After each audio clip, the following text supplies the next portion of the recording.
નમસ્કાર મિત્રો, હું છું આપનો ઘનશ્યામ રાવળ। આજે રેશન કાર્ડ સંબંધિત એક સરસ મજાની ખબર લઈ આપની સમક્ષ ઉપસ્થિત થયો છું।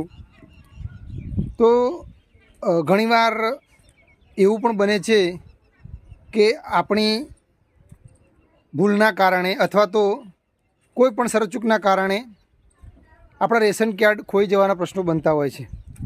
હવે આપણે સૌ જાણીએ છીએ કે રેશન કાર્ડ એ ખૂબ જ જરૂરી દસ્તાવેજ છે અને એ ના હોય તો આપણા ઘણા બધા કામ, ઘણી બધી યોજનાઓ, ઘણા બધા સરકારી લાભ લેવાથી આપણે વંચિત રહી જઈએ છીએ।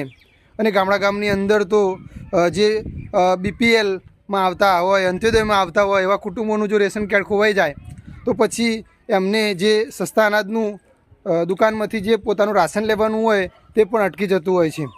તો કદાચ આ રીતે ભૂલથી કોઈ રેશન કાર્ડ ખોવાઈ જાય તો ગભરાવાની બિલકુલ જરૂર નથી મિત્રો।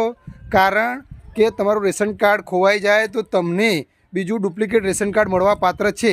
તો એના માટે શું કરવાનું, તમારે તમારા મામલતદાર સાહેબશ્રી હોય એમની મામલતદાર કચેરીમાં જઈ અને એક ફોર્મ્સ લેવાનું હોય છે, અથવા તો તમને જનસેવા કેન્દ્રમાંથી પણ આ સુવિધા ઉપલબ્ધ થશે।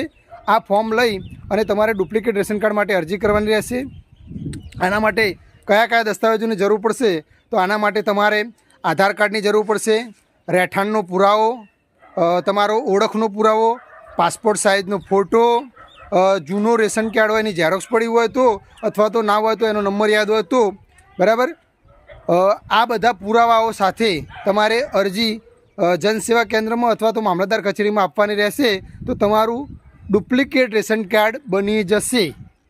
તો આવી અવનવી ખબરો, જાહેરાતો તેમજ જાણકારી માટે અમારા ફેસબુક પેજ, ઇન્સ્ટા આઈડી અને યુટ્યુબ ચેનલ ઘનશ્યામ રાવલ ઓફિશિયલને લાઈક કરો, અમારા દરેક વિડીયોને શેર કરો એટલે લોકો સુધી માહિતી પહોંચતી રહે। આભાર, જય માતાજી।